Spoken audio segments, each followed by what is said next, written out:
The Genius Club with Prairie Pine. Chapter 36. The Seal.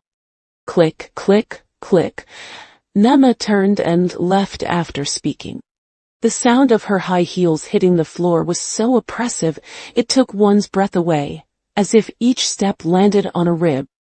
It wasn't until Emma entered the elevator and the doors closed that everyone in the conference room finally let out a sigh of relief. Phew. President Emma's gaze scared me to death. Mark, you're the only one in the whole company who dares to talk to her like that. You're amazing. Yeah, Mark, you said exactly what we were all thinking. I still don't get it. Why give up such a good plan just like that? No company has reached a deal with Ethan Hughes yet. We still have a chance. Sigh, it's such a pity for that cute Rhine cat. The atmosphere in the conference room was gloomy and heavy. It was clear that everyone was disappointed, confused, and helpless. Morale was at an all-time low. One by one, they left with sighs.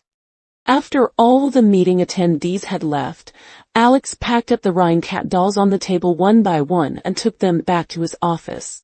He then walked into the elevator and pressed the button for the 22nd floor. The elevator rose slowly. Alex wondered what Emma wanted with him. 8 out of 10. It was work-related. When he reached the 22nd floor, he stood in front of the familiar double password door. Come in. Emma's tired voice came through the video doorbell. With a click, the heavy password door opened. Alex walked into the office and closed the door behind him. The office was almost exactly the same as it had been the previous times he'd visited. Alex even had a feeling of an endless loop in a dream. As he passed the sofa and coffee table, he noticed a thin layer of dust on the glass surface. It was clear that Emma was a total workaholic. Except for her desk, everything else here was like a painting to her. Just decorations. Emma was busy signing documents, so Alex walked up to her desk. President Emma, you wanted to see me? Emma finished signing the document in her hand, then looked up at Alex and gestured for him to sit down. Alex, I've seen the 3D design of Rhine cat you made earlier, and there's nothing wrong with it. But I'm not satisfied with the personality setting, voice tone, catchphrases, and lines. I think they're too childish, like something out of a comic book in a children's book. When he heard this, Alex smiled helplessly to himself. After all, he had copied it from a children's picture book. How could it not be childish? In the dream world, Rhine cat had been designed and developed as a children's toy, and all the books about Rhine cat in that bookstore were either children's books or picture books. As for the Rhine brand and MX company, they had long been buried in the dust of history. There wasn't a single bit of information about them to be found. Even the fact that Alex was the founder of Rhine cat couldn't be found in any Rhine cat setting books or online. And that really annoyed him. I'm not saying this childish vibe is bad, Emma explained, as she flipped through some documents. But we're not just selling Rhine cat dolls. Our main goal is to have Rhine cat endorse Rhine Cosmetics and serve as a mascot for promotion. So, in terms of Rhine cat's target audience, we should design her personality and lines to be more youthful, lively, and glamorous. This is something you must distinguish from Kitty Cat. Rhine brand's customer positioning is women aged 18 to 28. So the personality and lines can be young, but they must never be childish. Do you understand what I mean? Alex nodded. I understand.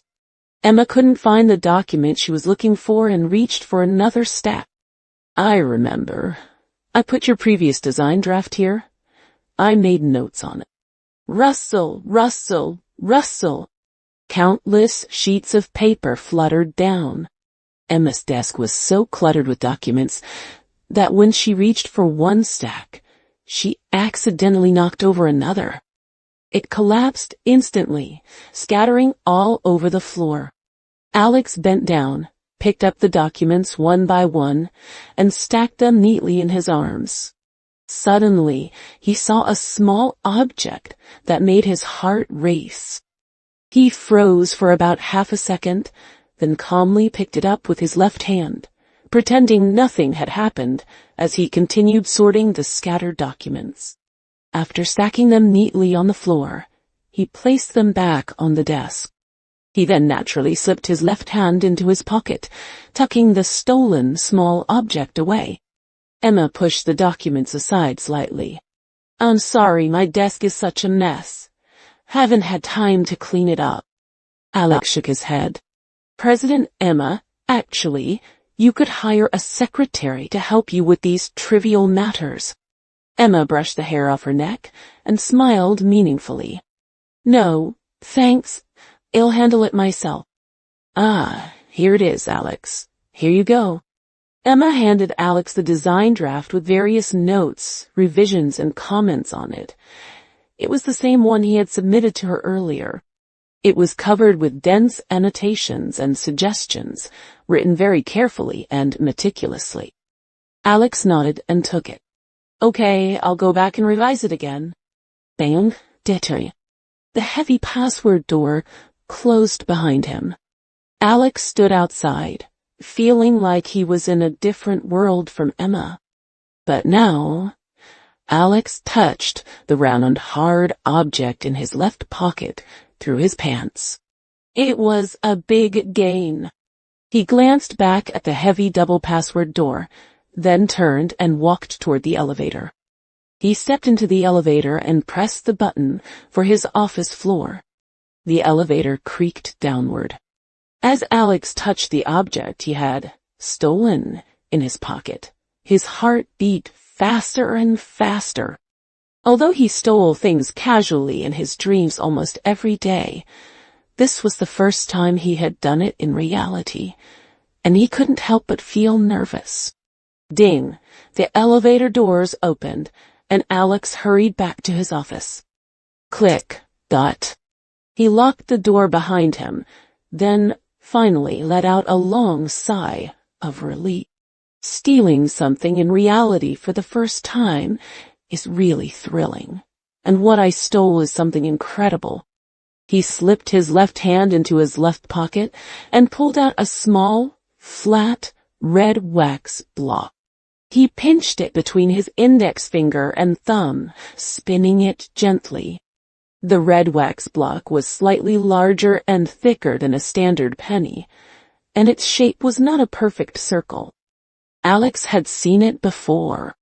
It was the wax block that had sealed the fold of that Genius Club invitation letter. At that time, the invitation letter had only been in Alex's hand for a few seconds before Emma took it away, but he had clearly seen every detail of its front and back. There's no mistake. This is the wax block that sealed the fold of that invitation letter. The scientific name of this type of wax block is a sealing wax stamp, usually made of rosin, paraffin, and pigment. It melts when heated, becomes sticky, and is used to seal letters and invitations. When using it, you first heat it, then drop a large piece on the envelope seal and press a seal on top. The side of the wax block Alex was looking at was the one that had been stuck to the cardboard, smooth and flawless. And the other side, needless to say, was the seal of the Genius Club. Alex's heart raced. Maybe turning it over would reveal another mysterious and dark world, the huge hidden hand lurking in the fog of history. This look might lead him into an abyss with no return, stepping into an unnavigable dark forest. Alex held his breath. Big face, Kat's words flashed through his mind, as well as the tragic scene of a truck running over an old man and a young child, the overwhelming black hand darkening the sky, and the 5 heavy gilded words on the back of the invitation letter. He gritted his teeth and flipped the wax block over completely. On the front of the wax block, there was a standard circular seal.